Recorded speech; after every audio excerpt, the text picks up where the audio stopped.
2, 1. 7 things you probably didn't know you need to know. I'm Jamie East, and this is the Smart 7. Good morning, everybody. It's Thursday, the 5th of January, and it's National Bird Day. And a big happy birthday to Diane Keaton, Suki Waterhouse, Robert Duvall, and Bradley Cooper.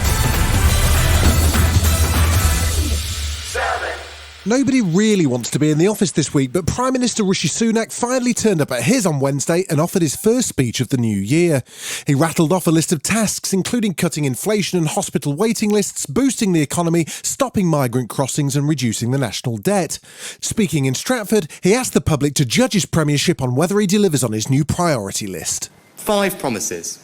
We will halve inflation, grow the economy, reduce debt, cut waiting lists and stop the boats. They are your government's priorities, and we will either have achieved them or not. It's not quite clear what happens if it's or not.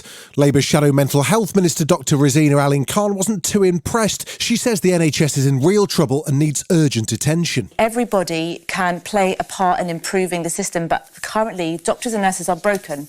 They are absolutely broken. 2/3 of junior doctors want to leave the workforce. Along with his 5 promises, Rishi also promised that maths should become mandatory in schools until the age of 18.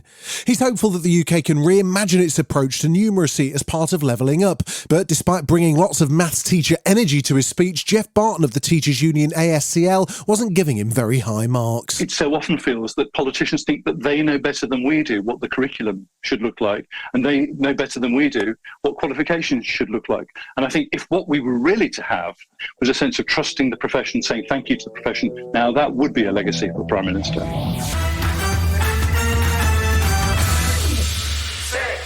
It's been dubbed Tragic Thursday today, with rail strikes set to get even worse as members of the ASLEF union walk out. Combine that with the leftover disruption from Wednesday's walkout by the RMT, and we're expecting to see the country's train network grind to a halt with just 1 in 10 train services due to run. And RMT General Secretary Mick Lynch is addressing the possibility of a general strike. I don't think we'll get a general strike as we understood it in 1926. But once you've got a mandate, you can synchronise what you do in order to have the maximum effect. This all comes as the government threatens to take away workers' right to strike. Work and Pension Secretary Mel Stride suggested it was time to re-evaluate the current laws. We do have to question whether we've got the balance right between the right of workers to strike and the inconvenience and sometimes danger that that can pose to the public. So I think it's quite right that the government has come forward and already introduced some legislation, and we will come forward with further details in due course.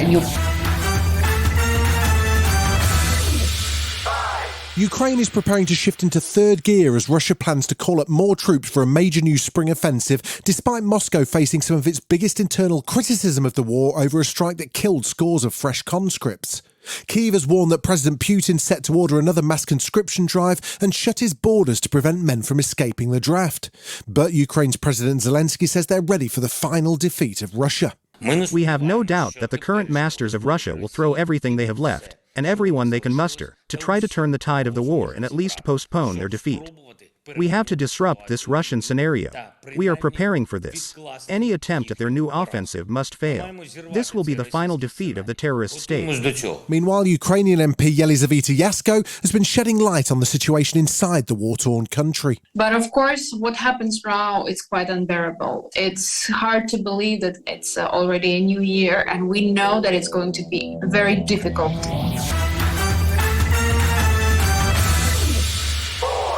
The drama in the US Congress didn't stop on Wednesday as Republicans continued to struggle to appoint a speaker.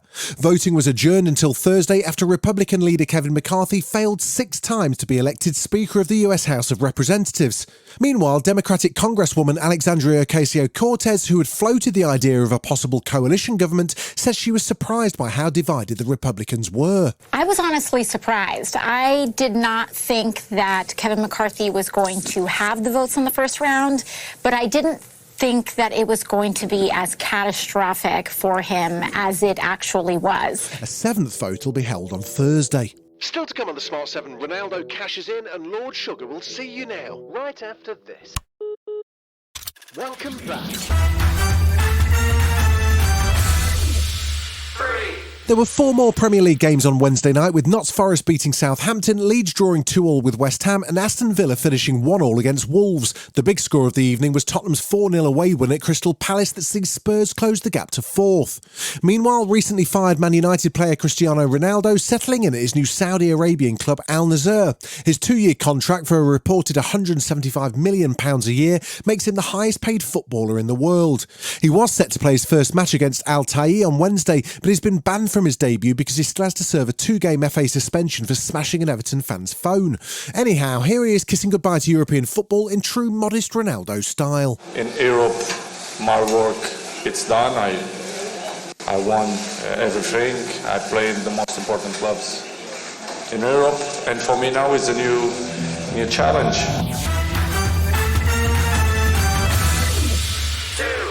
Jeremy Renner managed to save the world from Thanos but couldn't defeat a snowplow as he ended up in hospital after getting run over by his own.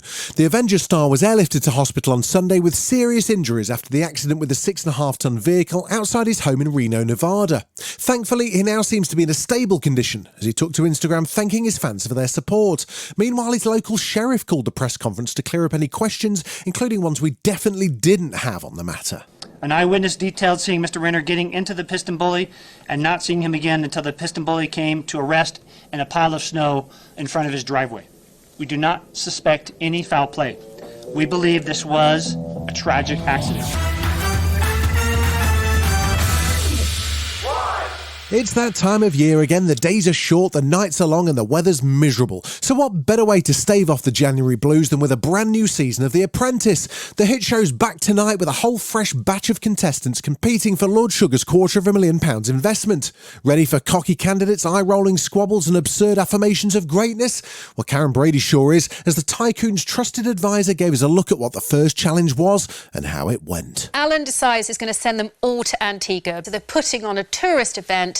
So one team goes on a catamaran cruise, right, and the other team goes on a historic cultural tour of Nelson's Dockyard. And it's sort of all downhill from there. This has been The Smart 7. Wherever you're listening, do us a favour and hit the follow button. We'll be back tomorrow at 7 a.m. Have a great day. Written, produced and published by Daft Dog.